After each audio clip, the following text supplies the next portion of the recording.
Yo la team, bienvenue dans la vidéo montage du dashboard sur le 46. On a reçu un petit colis, plutôt intéressant et pas des moindres d'ailleurs.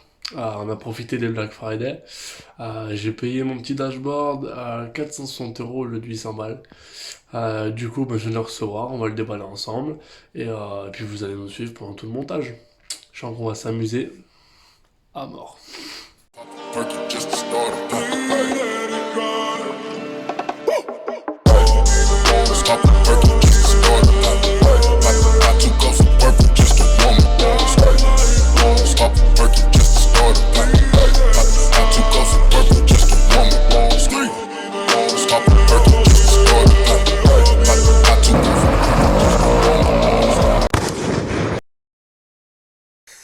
Le voilà, bonjour, le carton pour éviter de galérer. Donc, désolé pour la luminosité qui est pas top. C'est donc un dashboard mode 7 Evo 2. Hop là, voilà. Boîte ouverte. Voici notre petit dashboard. Donc là, on a un petit peu de 3 câbles déjà. On va voir à quoi ça correspond. Le petit dashboard. Voilà, mode 7 Evo 2. On a les modes pour changer d'affichage. Et derrière, on a les 4 petits cils en bloc. Voici donc toutes les fonctions que peut me donner le dashboard. Donc on a la valeur maximale, le contour, le shift light. Le shift light, donc c'est les LED vertes et rouges, comme marqué ici, en fonction des temps minutes. Donc après, ça c'est réglable. Apparemment, on peut le régler à la valeur qu'on veut. Rapport engagé, on a la température d'eau, moteur, on a la température d'huile moteur, la pression d'huile moteur ou d'essence. On peut pas avoir les deux en même temps, il me semble. La jauge d'essence, voltmètre batterie, ça c'est pareil, c'est où on a la jauge d'essence, je crois, ou le voltmètre batterie. À moins que je dise une bêtise, mais ça je pourrais vous le confirmer après. On a la vitesse, jusqu'à 250 km/h. On a le trip journalier jusqu'à 999 km, remise à zéro manuel, moteur tournant. Donc ça c'est pas mal aussi, ça nous permet quand on fait une session piste de savoir combien de kilomètres on a fait pendant la session. Le témoin à LED rouge, stop, donc c'est un mano contact de pression d'huile. L'écran graphique en couleur, forcément. La partie la plus intéressante, je pense que ça va être au niveau câblage, surtout pour vous, si jamais vous voulez en monter un jour dans une de vos caisses. Donc en fait c'est assez simplifié quand même. Donc voilà, on a tous les fils qui sont ici. Donc on a les numéros. Ça doit être notre câble 1, donc notre connecteur qui est ici. Ensuite, on a ici donc le capteur de pression d'huile, la sonde de température, la sonde de température d'eau. Donc ça, c'est des sondes qu'il faut avoir en plus, qu'il faut acheter en plus du dashboard. Moi, j'ai déjà celle de température d'huile, celle de température d'eau, et j'ai même celle de la pression d'huile. Donc on les aura quasiment toutes. On a 3 types de modes d'affichage, donc sans le rapport engagé. On a celui avec le rapport engagé et fond gris, et celui avec le rapport engagé et fond bleu. Voilà, tout simplement. Le mieux maintenant, ça va être tout simplement de se retrouver dans la voiture et puis d'aller installer tout ça. Yo la team, après vous avoir présenté le dashboard, je pense qu'on va installer le dashboard là où c'est qu'il y a le... Merde, j'ai oublié le nom. On va installer le dashboard là où c'est qu'il y a le compteur. Comme ça au moins on le mettra en lieu et place d'origine. Ok, bon. Du coup, on vous a présenté le dashboard. Enfin, moi, je vous ai présenté le dashboard dans ma magnifique chambre. Du coup, là, on a commencé à l'installer sur le compteur, comme je vous ai dit précédemment. Donc, voilà ce que ça donne pour l'instant. On a un amas de fil. Du coup, j'ai récupéré le compteur. J'ai vidé le compteur. Je l'ai fixé simplement dessus. Comme ça, au moins, quand je remettrai mon tableau de bord, je l'aurai en face de moi. Je ferai passer tous les fils derrière. Au moins, il n'y a rien qui se verra. Maintenant, la bonne mission, ça va être de brancher du coup tous les fils du mode 7 et de venir les brancher sur toutes les sondes et capteurs. Donc on a le petit carnet qui est ici qui va nous aider à brancher tous les fils. Donc tu vois ici on a le... Parce qu'il a pas lu la notice lui, donc on va lui expliquer rapidement. Je la lis pas la notice. Hein? Je la lis pas la notice. Oui. Les câbles, c'est toi qui fais. Oui.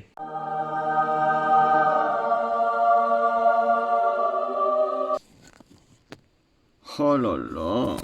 Oui. Là, tu poses à peine le bidon derrière. Là, on va voir quoi? On va voir tout. Juste Putain, l'ampoule. j'en peux plus. On n'a pas de moyens comme ça, là, ça m'énerve. Mais t'es un mongol, putain. Moi, le téléphone, à chaque fois, je le cale super bien en 5 minutes. Et il est mongol. Oh, t'es un mec un peu trop chaud quand même, là. Putain, c'était compliqué de faire ça. Hein. C'est beau. C'était compliqué. Hein. Ouais. C'était complexe. Let's go, baby! Ouais. Avec ma gueule de con qui est éclairée là, c'est magnifique. Donc c'est parti, on va se lancer parce que depuis tout à l'heure on lit le papier. Donc déjà je vais enlever mes manomètres un par un. Je vais noter ce que c'est pression d'huile, température d'eau. Et voilà. Let's go baby.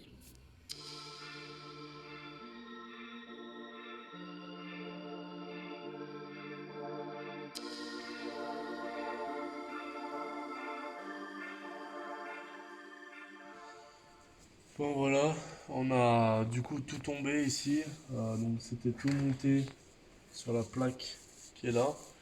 On a tout enlevé, les manomètres et les inters. On a noté. On a tout noté sur des papiers, ce que c'était. Maintenant je vais brancher du coup câble par câble, donc du mode 7. Le jaune il va sur la température d'eau, donc je vais directement le brancher sur mon info de mon manomètre sur ma température d'eau. Et je vais faire ça pour chaque information. Et ensuite on va aller mettre le capteur en dessous, tu sais, pour la vitesse.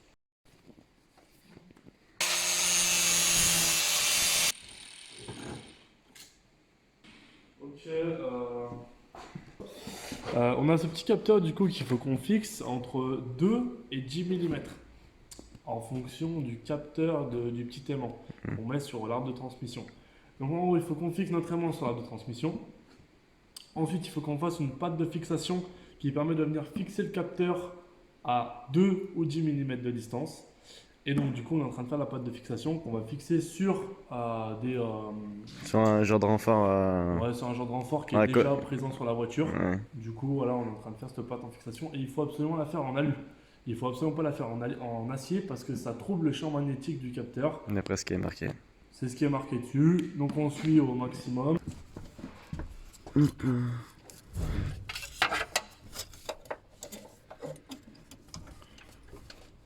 Qu'est-ce que ça donne? Oh putain. Putain. Je crois qu'on a un petit peu les meilleurs quand même. Hein. Tu fais, Dwins? Ouais, tranquille.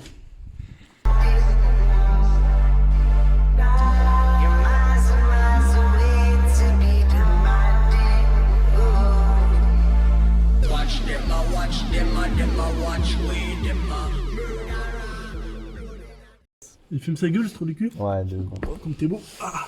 Attends, je vais filmer si tu veux. Je suis là. Ouais. Alors, explique-nous tout. Attention, hein, c'est ouf. On a fait passer le câble et on a fixé le capteur avec l'aimant pour la vitesse sur l'arbre de transmission. Donc bon, la fixation, c'est pas du grand art, c'est fait maison. Non, c'est pas si mal, hein. C'est pas si mal. Ouais, c'est pas du grand art, mais c'est fait maison. C'est pas si mal. Bon, c'est bon, avant de rigoler, comprends comment c'est compliqué. Alors, du coup, pour expliquer brièvement, voilà, on avait du coup un pas de vis qui était ici sur la voiture là. Donc on s'en est resservi, on a fait une plaque qui remontait ici vers l'arbre de transmission qu'on a traité. Et ensuite on est venu ici la fixer, on a mis notre capteur. Il faut savoir qu'il faut qu'il soit à 2 mm jusqu'à 12, de 2 mm à 12 mm. Donc là on doit être d'écart entre le... là on est à 8 je crois. On a mis l'aimant ici, de la colle autour bicomposant époxy. Et je vous assure que l'aimant déjà il tient sa race déjà, bien l'aimant, comme il faut. À la main ça s'enlève pas. Si tu passes l'ongle dessous, oui, t'arrives à l'enlever, mais avec les deux doigts, je te mets au défi de l'enlever. Ouais, franchement il est vraiment costaud. Donc avec la colle en plus autour pour pas qu'il se balade. Ouais, pour pas qu'il se balade. Ensuite on a fait passer le câble long ici et on est venu le faire passer dans le trou qui est déjà... au-dessus sur le tunnel des boîtes là. je sais pas de base qui est fixé ici. Ouais, mais je sais pas, mais en tout cas il y a 3 trous, on a fait passer sur le côté passager.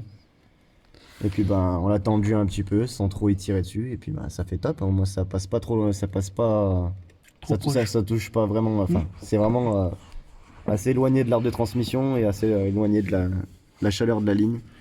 Bon, faut pas trop regarder le bordel à l'intérieur parce que je suis en train de tout refaire donc forcément c'est un peu le why. Mais du coup voilà, ça passe par ici, on l'a bien tendu et du coup on l'a fait suivre le long de ma durite. On a refixé mon OBD ici au passage. Et puis t'es en Et train là, de, je suis en train de t'es en train de retravailler tous les câbles là, histoire de les refaire passer propres, les refixer. remettre de la Et gaine thermo, surtout là, remettre de la gaine thermo pour que ça soit bien plus propre et isolé, c'est surtout ça. Déjà comparé à l'autre jour, c'est bien plus aéré. Ouais, déjà c'est déjà plus aéré, franchement. ça Bon, va ça se mettre voit les- pas, c'est pas non plus ouf en vidéo, mais déjà en vrai c'est un peu mieux. Et Ouais, puis ça c'est aussi. surtout que tu es en train d'isoler tous tes câbles, ce sera beaucoup plus safe déjà. Parce que vu qu'il y avait beaucoup de câbles, c'est Donc, que c'était pas isolé. on a connecté du coup tous les manos. Donc, c'est simple. Vous allez du coup vous brancher votre mano en fonction de ce que c'est, température d'eau, température d'huile, pression d'huile. Et ensuite, vous allez donc mettre un plus, un moins, logique. Et vous allez ramener votre information à l'intérieur et la connecter directement sur les câbles qui sont ici.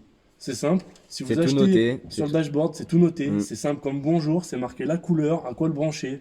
Franchement, il y a juste à suivre. Et voilà, après, vous isolez bien tous les câbles. Bien penser sur le plus à venir mettre un fusible. Voilà, moi, c'est un fusible que j'ai mis ici. Comme ça, je sais que si jamais le dashboard a un problème, je Monte-le bien. l'enlève. Enlève un peu tes câbles, monte-le bien qu'on puisse le voir un peu. Ici. Ok, ouais, voilà. Je l'ai fixé là, comme ça, j'ai juste enlevé le tableau de le compteur et il est juste derrière. Euh, Logiquement. Logiquement. J'espère que j'aurai pas besoin de l'enlever, tout simplement. Et voilà, là, il nous reste simplement à venir connecter du coup la masse. Ici, on va regrouper la masse du capteur de vitesse, la masse du dashboard et la masse de mon AFR. Tous les manomètres, comme ça, on va venir le mettre ici. Le plus, je l'ai mis sur un interrupteur. Voilà, que ça fasse un plus après contact, que ce soit pas un plus continu. Logique d'ailleurs, sinon ça va rester à allumer tout le temps si quand il y a la batterie. Et voilà, après, je pense qu'on a fait un petit peu le tour. Ici, il y a de, mon info de jauge d'essence. Donc, que j'ai fait passer le long ici et que j'ai fait glisser euh, juste là, le long, Hmm. ici. Ok, ouais, ouais. Et donc, j'ai ramené derrière, là. Et là, maintenant, il va falloir que je travaille pour voir, parce que j'ai pas beaucoup de câbles. Il me reste celui-ci et celui-ci. Ouais, il te reste deux câbles quoi. Que je regarde lequel des deux me donne l'information pour ma jauge d'essence. Hmm. De toute façon, ça c'est provisoire, c'est histoire le temps que tu changes après pour un réservoir tampon quoi. Ouais, de toute façon, il y aura un réservoir Là, c'est tampon. histoire de voir que ça fonctionne On va bien. dire que là, pour l'instant, cette C'est. saison, ça tourne comme ça. Hmm. Saison prochaine, ce sera kit grand angle, cylindre bloc renforcé et renfort de train arrière. Hmm. Voilà, on va vraiment travailler sur le train à taquet. Hmm. Saison d'après. Et la saison prochaine, si tout s'est bien passé, qu'il n'y a pas eu de grosse casse et Ouais, que puis voilà, même on ça te s'est. permet d'apprendre avec une voiture en config un peu origine Hmm. déjà. Et puis ensuite, bah, vouloir augmenter l'angle et un petit peu de vitesse quoi. Et je pense qu'après la deuxième saison, ce sera voilà, des détails un peu plus poussés, voilà, comme le réservoir Ouais, peut-être qu'après tampon, on se tapera un délire à sortir le moteur, sortir tout, reprendre tout comme il reprendre tout faut. comme il faut. Ouais, Ouais, peut-être, il y a peut-être des chances qu'on se tape un délire comme ça, hein. ouais mais ce sera dans peut-être 2 saisons, tu vois, le temps Oui, que. bah oui. Là déjà en premier, c'est cette l'année donc 2020, c'est déjà d'apprendre à glisser, Hmm. d'apprendre ouais, correctement, Bah, parce que pour connaître un peu l'instant, ta voiture, ensuite de bah, modifier les réglages parce que forcément il va falloir que tu en fasses au passage. Moi bah, ça va être pareil, hein, de toute façon ça va être exactement la même les chose. trains déjà, régler la dureté des amortisseurs, Ouais, ouais. l'angle de que Ouais, mais tu veux, tu vois, au fur et à mesure de. toutes les modifs et toutes les choses, bah forcément quand tu roules, quand tu touches les roues par terre, ben c'est là que les problèmes ils vont commencer. Donc c'est là qu'il va falloir trouver des solutions pour régler les problèmes qui vont arriver. Donc voilà, pour ceux qui se posent la question du montage du dashboard, c'est vraiment très simple. Maintenant, je vais terminer tout le montage, remettre mon tableau de bord et je vous prendrai une vidéo finale. Déjà avant de remonter le tableau de bord, quand tous les câbles seront rangés et une fois le tableau de bord mis, voilà comment nous on l'a installé. Après, vous pouvez l'installer de la manière dont vous voulez. On a 4 petits cylindres blocs derrière pour l'accrocher, donc vous pouvez très bien faire une plaque, par reprendre le compteur d'origine. Hmm. Moi, je l'ai repris pour qu'il se mette en lieu et place. Hmm. Après, c'est mes choix. Vous pouvez le mettre ailleurs, vous pouvez même le mettre au milieu, l'installer. Après pour 800 balles, il vaut mieux qu'il y ait des cylindres blocs quand même derrière. C'est pas faux. Hein, c'est pas faux. Pour changer de couleur aussi, ils auraient pu en mettre plusieurs, il y en a que deux.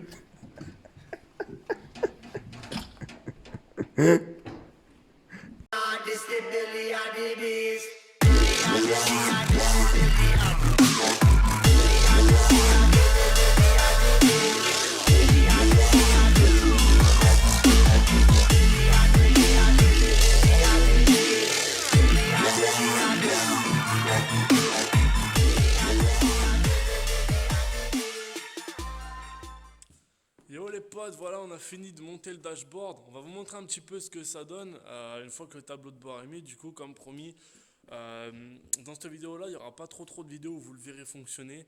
Tout simplement parce que du coup, là, on est sur la dernière préparation de la caisse. On rallume pas trop le véhicule. Et puis, on est surtout sur la réparation donc, de la DA et de la pompe à eau que vous verrez dans d'autres vidéos. Donc voilà, là, on est en train de terminer 2-3 trucs.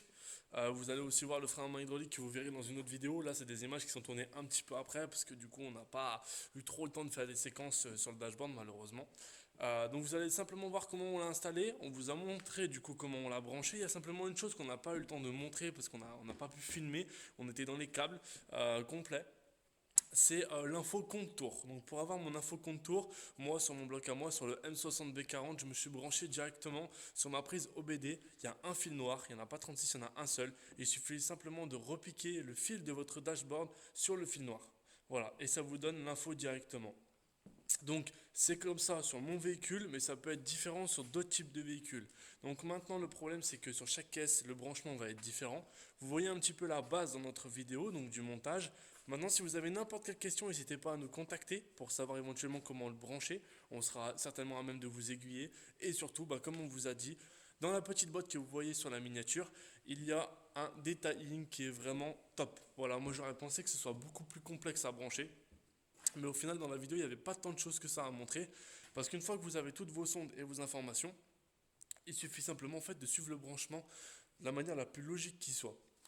Après, il suffit de faire un petit peu de propre au niveau du câblage pour que ça rentre bien. Et au final, le rendu est pas trop mal. Donc voilà, là, je vais changer de sens sur la caméra et je vais vous montrer tout ça. Bon voilà les potes, faites pas trop attention, là, c'est un peu sale hein, parce qu'on fait que bosser dedans en ce moment. Donc voilà le dashboard une fois qu'il est fixé.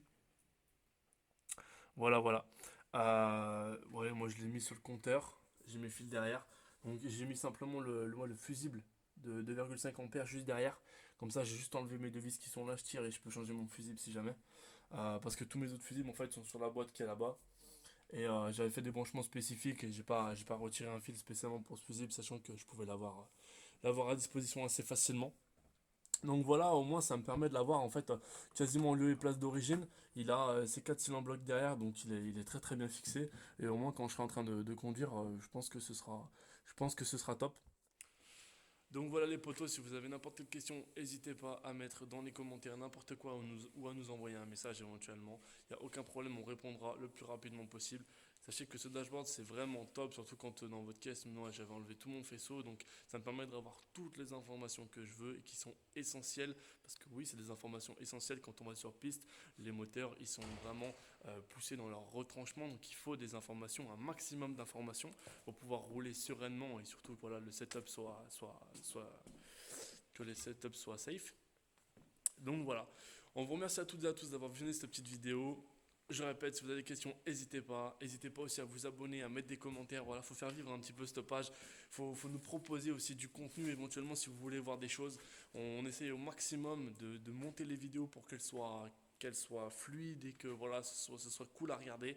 Maintenant, si vous avez n'importe quel conseil à nous donner, on est preneur. Donc voilà, n'hésitez pas à mettre un petit pouce bleu, un like. On vous remercie encore à toutes et à tous d'avoir visionné la vidéo et on se dit tout de suite et on se dit à la prochaine. Allez, ciao, bye bye.